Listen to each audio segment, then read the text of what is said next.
तो जय हिंद प्यारे छात्रों, आपका स्वागत है जीत क्लास जूनियर पर। यहाँ पर मैं आपके लिए लेके आ चुका हूँ आपका 100% आपका असली वायरल पेपर। आज आज अभी अभी हाँ। एहे रहा नहीं जाता, तड़प ही ऐसी है ना। आपका वार्षिक परीक्षा 2022 का आपका कक्षा 11वीं का व्यवसाय अध्ययन यानी आपका बिजनेस स्टडीज का आपका यहाँ पे 28 आपका मार्च का पेपर। यकीन मानो छात्रों, आपका सेट यहाँ पे 100% आपका वायरल हो चुका है। अभी मजा आएगा ना भिड़ो।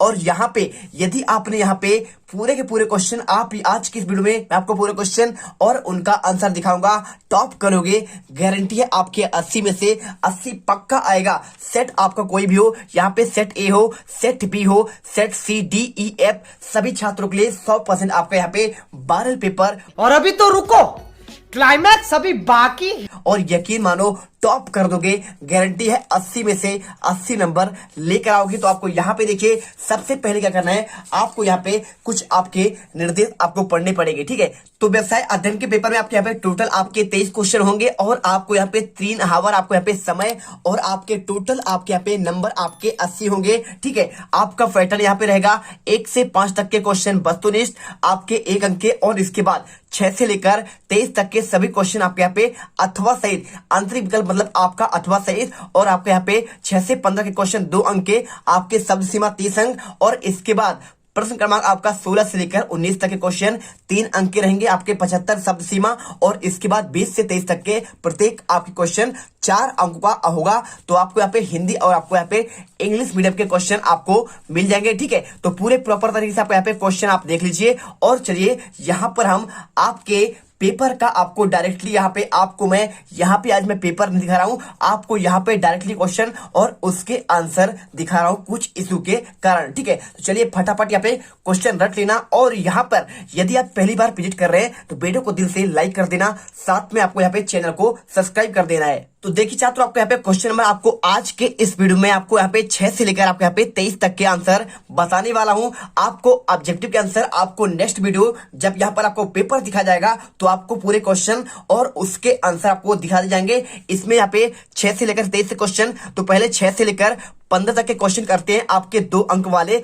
आज चलिए आपको यहाँ पे सभी क्वेश्चन दिखाते हैं। पहला क्वेश्चन आपका आने वाला है उद्योग का, आपको यहाँ पे अर्थ स्पष्ट करना है। ये क्वेश्चन आप क्वेश्चन नंबर 6 का आपको यहाँ पे आंसर आपको इसे याद करना है। इसके बाद क्वेश्चन आपका आता है, देखिए क्वेश्चन 6 का आपका अथवा, ठीक है। तो आपको यहाँ पे क्वेश्चन याद करना पड़ेगा 6 का अथवा का आंसर। आपको ये वाला क्वेश्चन, रेशम मार्ग कहां से कहां तक जाता है, आपको 6 का आपका अथवा क्वेश्चन। तो दोस्तों आज मैं आपको बहुत ही बढ़िया एप्लीकेशन के बारे में बताना चाहता हूं जो डेली हंट द्वारा बनाई गई है। इस साल डेली लर्न ने आई अचीव स्कॉलरशिप एग्जाम रखा है, जिसमें पार्ट लेकर आप laptop, mobile phone, smart watch भी जीत सकते हैं। तो डिस्क्रिप्शन में दिए हुए लिंक पर क्लिक करके जल्दी से स्कॉलरशिप में रजिस्टर कीजिए और पाइए 50 करोड़ स्कॉलरशिप जीतने का मौका। दोस्तों इसकी सबसे बड़ी खूबी यह है कि पहली बार किसी ने बड़े शहरों के साथ साथ छोटे शहरों और ग्रामीण भागों तक क्वालिटी एजुकेशन पहुंचाने का निर्णय लिया है, और यहाँ इंग्लिश के साथ साथ हिंदी माध्यम में भी पढ़ सकते हैं। डेली लर्न जल्द ही अपना ऐप भी लाने वाला है, जहां आपको live classes, study notes, test series और क्विजेज मिलेंगी। तो आप वेट किसका कर रहे हैं, जाइए लिंक डिस्क्रिप्शन में दिए रखा है और इनाम जीतिए।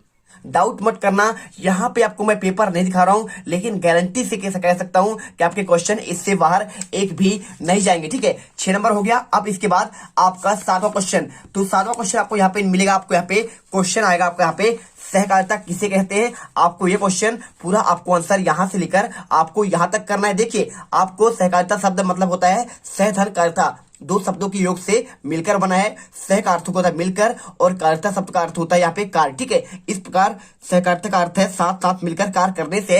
प्रत्येक शब्द के लिए आपको सब प्रत्येक के लिए यही सहकारिता का मूल मंत्र है, ठीक है। चलिए इसके बाद क्वेश्चन 7वें आपको अथवा क्वेश्चन देखिए, यहाँ पे साझेदार किसे कहते हैं, आपको यहाँ पे इसका अर्थ, तो जब 2 से ज्यादा किंतु अधिकतम 20 बैंकिंग व्यवसाय से अधिकतम 10 व्यक्ति किसी वैध व्यवसाय को लाभ के लिए चलाने हेतु एकत्रित होते हैं तो उसे कहते हैं साझेदारी व्यवसाय, ठीक है। किसी व्यक्ति के पास यदि पूंजी होती है तो किसी व्यक्तियों के पास योग्यता, अनुभव, व्यवहार, कुशलता और प्रबंधन की क्षमता, इन सब का संयुक्त रूप होता है व्यापार हेतु उपयोग करने के लिए वे साझेदार के लिए एकत्रित करते हैं, अर्थात विकेंद्रित गुणों को एकीकरण। आपको यहाँ पे यूनिटिंग ऑफ द क्या लिखा है, डिसेंट्रलाइजेशन ऑफ द क्वालिटी को ही साझेदारी कहते हैं, ठीक है। चलिए क्वेश्चन नंबर 7 हो गया। इसके बाद आपका आता है क्वेश्चन आपका यहाँ पे 8वां। तो 8वां क्वेश्चन आपको यहाँ पे जो याद करके जाना है, आपको मिलेगा क्वेश्चन 8वां आपको इकाई तीसरे पर। तो देखिए आपको यहाँ पे मिल जाएगा क्वेश्चन नंबर 8वां आपको यूनिट तीसरे पर। आपको क्वेश्चन तीसरा याद करना है, सहकारिता उपक्रम किसे कहते हैं। ये क्वेश्चन आपको यहाँ पे सार्वजनिक क्षेत्र में उपक्रम सरकार के स्वामित्व में होते हैं। ये उपक्रम सार्वजनिक महत्व के होते हैं जिनका प्रबंध, संचालन और नियंत्रण द्वारा किया जाता है। सार्वजनिक क्षेत्र में उपक्रम समानता निम्न प्रकार से संचालित होते हैं: विभागीय, सार्वजनिक या लोक निगम, और आपको यहाँ पे सहकारी आपका सरकारी कंपनी। ठीक है, चलिए इसके बाद क्वेश्चन आपका यहाँ पे 8 का अथवा वैधानिक निगम किसे कहते हैं। तो लोक निगम सार्वजनिक हेतु दृष्टि से लोक स्वामित्व के लोक उत्तरदायित्व एवं व्यावसायिक प्रबंध का यहाँ पे सम्मिश्रण होता है। सार्वजनिक निगम एक ऐसा संगठन है जो सरकारी सत्ता का परिधान कर पहने हुए जो निजी उपक्रमों की भांति लोचपूर्ण होते हैं। आंसर आपको यहाँ पे अच्छे से देख लेना। ठीक है, चलिए इसके बाद क्वेश्चन आता है आपका यहाँ पे क्वेश्चन नंबर 9। तो क्वेश्चन नंबर 9 आपका यहाँ पे आएगा आपका इकाई चौथे से आपको व्यवसायिक सेवा से। तो आपके यहाँ पे 2 नंबर क्वेश्चन आपका भंडारण से क्या है पूरा आप यहाँ पे मिला लेना आपके अकॉर्डिंग टू आपके ब्लूप्रिंट। आपके यहाँ पे क्वेश्चन पूरा आपको यदि लगता है, डाउट लगता है, तो आप यहाँ पे क्वेश्चन मिला लीजिएगा। आपको यहाँ पे प्रश्न में आपको यहाँ पे ब्लूप्रिंट मिल जाएगा आपको प्रॉपर। आपको इसी प्रकार से आपके ब्लूप्रिंट में मिलेंगे क्वेश्चन। आपका भंडारण से क्या आशय है, आपको 90 क्वेश्चन में आपको यहाँ पे विशेष प्रकार के निर्मित भवनों में माल को व्यवस्थित एवं क्रमबद्ध रूप से सुरक्षित रखना ही भंडारण कहलाता है। भंडारण विक्रय हेतु उद्देश्यों को ध्यान में रखकर किया जाता है। ठीक है, भंडारण की बात कर रहा है जब आप यहाँ पे कोई वस्तु आप यहाँ पे भवनों में माल को रखते हैं। ठीक है, ये होता है आपका भंडारण, आपको यहाँ पे करना है। इसके बाद आपको 9 का आपका अथवा का क्वेश्चन आप यहाँ पे देख सकते हो। क्वेश्चन आपका दिया गया है ये वाला क्वेश्चन आपका ई बैंकिंग क्या है। आपको यहाँ पे सिंपल तरीके से इंटरनेट या इलेक्ट्रॉनिक बैंकिंग भी इसे कहते हैं। सूचना और प्रौद्योगिकी सहायता से बैंकिंग का आपका नवीनतम रूप है। आपको यहाँ पे आंसर यहाँ से लेकर आपको यहाँ तक करना पड़ेगा। ठीक है, चलिए इसके बाद क्वेश्चन आपका यहाँ पे इकाई 5 से आपको क्वेश्चन आएगा ये वाला क्वेश्चन, फर्म से ग्राहक B2C कॉमर्स किसे कहते हैं। तो आपको यहाँ पे देखिए एक होता है D2T और आपको यहाँ पे एक होता है B2C। ठीक है, इसमें क्या होता है, ई कॉमर्स के इस प्रकार में उत्पादक सीधे अंतिम उपभोक्ता को आपको यहाँ पे वस्तु या सेवा का विक्रय करते हैं।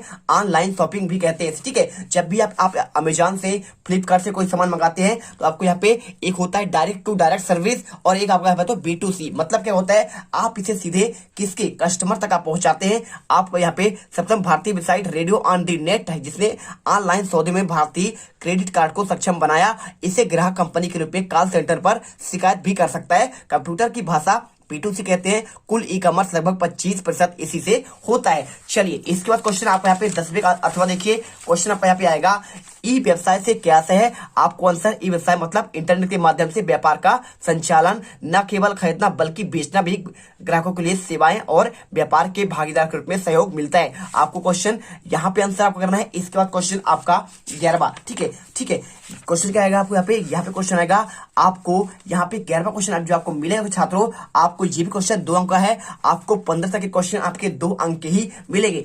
नीति शास्त्र और कानून में क्या अंतर है, आपको आंसर सिंपल तरीके से यहां से लेकर आपको यहां तक करना पड़ेगा। इसके बाद क्वेश्चन आपको 11वें का अथवा आपको व्यवसाय के उपभोक्ताओं के प्रति 2 आपको दायित्व आपको समझाना है। तो पहला को यहाँ पे देखिए, व्यवसाय जो आपका यहाँ पे पीटर एफ ड्रकर के माध्यम से व्यवसाय का प्रभु मानते हैं। व्यवसाय अपने ग्राहकों के लिए प्रति निम्नवत उत्तरदायित्व होता है। आपको यहाँ पे पॉइंट आपको लिखा है, पहला पॉइंट, दूसरा, तीसरा, चौथा, 5वां। आपको यहाँ पे टोटल 11 पॉइंट। जितना आपको यहाँ पे समझ में आए आप यहाँ पे 2 अंक के क्वेश्चन आपको यहाँ पे 2 पॉइंट याद कर लेंगे, आपके लिए बहुत है। ठीक है, चलिए इसके बाद क्वेश्चन आता है आपका 12वां। तो 12वां क्वेश्चन आपको यहाँ पे 7वीं इकाई से कंपनी का निर्माण। आपको यहाँ पे क्वेश्चन स्थापन प्रतिविवरण क्या है, आपको ये क्वेश्चन देख लीजिए और इसके आंसर आपको यहाँ पे देखिए उत्तर लिखना है। प्राविवरण के अभाव में बनाए जाने वाला विवरण पत्र स्थापन प्राविवरण कहलाता है। जब कोई सार्वजनिक कंपनी प्रतिविवरण जारी नहीं कर सकता तो उन अंशों के आवंटन के 3 दिन पूर्व भी वह स्थापन प्राविवरण जारी करता है। प्राविवरण में लिखी गई जाने वाली सभी बातें संक्षिप्त रूप में स्थापन प्राविवरण में लिखी जाती है। इस प्रकार सभी वस्तुएं संचालकों के हस्ताक्षर होते हैं। इसके बाद क्वेश्चन आपका 12वें का अथवा योग्यता अंश क्या है। तो योग्यता अंश का मतलब संचालक कंपनी के प्रति अपना दायित्व समझते हुए उन्हें संचालकों की भी आपको योग्यता का अंशों का क्रय किया जाता है। ठीक है, चलिए आपको यहाँ पे सिंपल तरीके से आपको यहाँ पे आंसर आपको मिल जाएगा। इसके बाद क्वेश्चन आपका क्वेश्चन नंबर आपका 13वां। ठीक है, चलिए आपको 13 क्वेश्चन मिल जाएगा आपको यहाँ पे आपका यूनिट आपका यहाँ पे 8वीं पर। तो क्वेश्चन आपको यहाँ पे याद करना पड़ेगा। देख लीजिए क्वेश्चन क्या है आपका यहाँ पे क्वेश्चन आपको 13वां। ये क्वेश्चन स्थायी संपत्ति किसे कहते हैं, आपको क्वेश्चन ये मिलेगा और इसका आंसर क्रय करने के लिए किया गया बी नियोजन स्थायी पूंजी कहलाता है। स्थायी पूंजी में भूमि व भवन, मशीन, संयंत्र, फर्नीचर और वाहन इत्यादि आते हैं। आपको यहाँ पे पूरा आंसर मिल जाएगा और इसके बाद इसका आंसर आपको यहाँ पर भी आपको मिलेगा थोड़ा, ठीक है। चलिए इसके बाद क्वेश्चन 13 आपको यहाँ पे समता अंश क्या है। आपको आंसर समता अंश से आता है उन सभी अंशों से है जो पूर्वाधिकार अंश नहीं है। समता अंशधारियों को लाभांश कंपनी के विभाजन योग्य लाभ में से पूर्वाधिकार अंशधारियों को लाभांश से बांटने के बाद मिलता है, और यदि पूर्वाधिकार अंशधारियों को लाभांश बांटने के लिए कोई लाभ नहीं बचता तो इन्हें कुछ लाभांश के रूप में नहीं मिलता है, ठीक है। आंसर हो गया। इसके बाद क्वेश्चन आपका यहाँ पे 14वां, तो 14वां क्वेश्चन आपको यहाँ पे इकाई आपका मिलेगा कौन सी यूनिट पर। आपको यहाँ पे आपको 9वां यूनिट पर नहीं मिलेगा, आपको मिलेगा आपको यहाँ पे 10वां यूनिट। आपको यहाँ पे 2 नंबर क्वेश्चन आंतरिक व्यापार से क्या आशय है। आपको आंसर देश का राजनीतिक सीमाओं और लाभ कमाने के उद्देश्य से किए जाने वाले व्यापार को आंतरिक व्यापार कहते हैं। आंतरिक व्यापार में मूल्य का भुगतान देश की प्रचलित आपका राष्ट्रीय मुद्रा में किया जाता है, जैसे आपका रुपया में, और आंतरिक व्यापार को देसी व्यापार या घरेलू व्यापार कहते हैं। तो बच्चों आपको यहाँ पे आपका 100% आपका असली पेपर याद रखिए। एक एक क्वेश्चन आपको यहाँ पे अथवा सहित रटना है। आपका सेट कोई भी हो, यहाँ पे आपका सेट ए हो, बी हो, सी हो, डी हो, सभी छात्रों के लिए आपके एक एक क्वेश्चन टॉप करोगे, गारंटी है। एक भी क्वेश्चन बाहर जाएगा तो यहाँ पे कमेंट कर देना पेपर के बाद। और वीडियो पर पहली बार जो भी छात्र आए हैं, वीडियो को दिल से लाइक करो यार, और साथ में चैनल को सब्सक्राइब कर दो। दिल से गहराइयों से आपको धन्यवाद दिया जाएगा। तो चलिए आपको यहाँ पे लाभ मिल रहा है तो इसलिए आपको यहाँ पे थोड़ा सा आपको मोटिवेशन देना है, और आपको यहाँ पे हर वीडियो का नोटिफिकेशन आपको मिलती रहे, इसलिए आपको यहाँ पे चैनल को सब्सक्राइब और बेल आइकन को प्रेस करना है। चलिए इसके बाद क्वेश्चन आपको यहाँ पे 14वें का अथवा थोक व्यापारी किसे कहते हैं। आंसर आपको यहाँ पे थोक व्यापारी से आता है ऐसे व्यापारी से जो उत्पादक में बड़ी मात्रा में माल का क्रय कर फुटकर व्यापारियों को उनकी आवश्यकता अनुसार मात्रा में विक्रय करते हैं। इस प्रकार थोक व्यापारी उत्पादक और फुटकर व्यापारी के मध्य एक महत्वपूर्ण कड़ी होता है। इस प्रकार का व्यापार थोक व्यापार कहलाता है तथा इसे करने वाले व्यक्ति को थोक व्यापारी कहते हैं, ठीक है। चलिए कर लीजिएगा। इसके बाद क्वेश्चन आपका यहाँ पे आता है 15वां, तो 15वां क्वेश्चन आपको यहाँ पे आएगा। आपको इकाई 11 से अंतरराष्ट्रीय व्यापार किसे कहते हैं। तो दो देशों के बीच सीमाओं के बाहर देशों के मध्य किए जाने वाला व्यापार, एक देश से दूसरे देश को वस्तुएं बेचना निर्यात कहलाता है, और खरीदना आपको यहाँ पे आयात कहलाता है। इसे अंतरराष्ट्रीय व्यापार में आयात और निर्यात दोनों सम्मिलित किए जाते हैं, ठीक है। चलिए इसकी परिभाषा आपके यहाँ पे कुछ आपके यहाँ पे ये आपके लिखे हैं आपके वैज्ञानिक आपके इनके अनुसार, और आपको यहाँ पे अथवा क्वेश्चन 15 का संयुक्त उपक्रम क्या है। आपको जब दो से अधिक व्यावसायिक इकाई समान उद्देश्य और पारस्परिक लाभ के लिए एक साथ मिलकर नवीन इकाई स्थापित करती हैं, इसे कहते हैं आपको यहाँ पे क्या कहते हैं, आपका जॉइंट वेंचर यानी कि संयुक्त उपक्रम। आपको यहाँ पे आंसर कर देना है। चलिए जैसे आपके इंडिया में सुजुकी और आपका यहाँ पे जापान दोनों मिलकर मारुति सुजुकी इंडिया लिमिटेड बन गई, ठीक है। ये कहलाता है आपका यहाँ पे संयुक्त आपका उपक्रम। और आपको यहाँ पे टोटल आपके 15 यानी कि आपके 2 अंक के क्वेश्चन कंप्लीट आपके यहाँ पे हो जाते हैं। आप यहाँ पे देख सकते हो आपको यहाँ पे 6 से लेकर 15 तक के आंसर आपको यहाँ पे कंप्लीट आपके 2 अंक क्वेश्चन आपको बता दिए गए हैं। आपको अगले वीडियो पर यहाँ पे 16 से लेकर आपके 23 तक के क्वेश्चन आपके 3 अंक के और आपको यहाँ पे 4 अंक के क्वेश्चन बताए जाएंगे आपको यहाँ पे। तो जो भी छात्र पहली बार वीडियो पर आया है, वीडियो को दिल से लाइक कर देना, साथ में चैनल को सब्सक्राइब कर देना। नेक्स्ट वीडियो पर मिलते हैं एक और जबरदस्त धमाकेदार वीडियो का पूरा पेपर और उसका आपका यहाँ पे ऑब्जेक्टिव सहित आपको आंसर लेकर। तो जय हिंद, जय भारत, वंदे मातरम।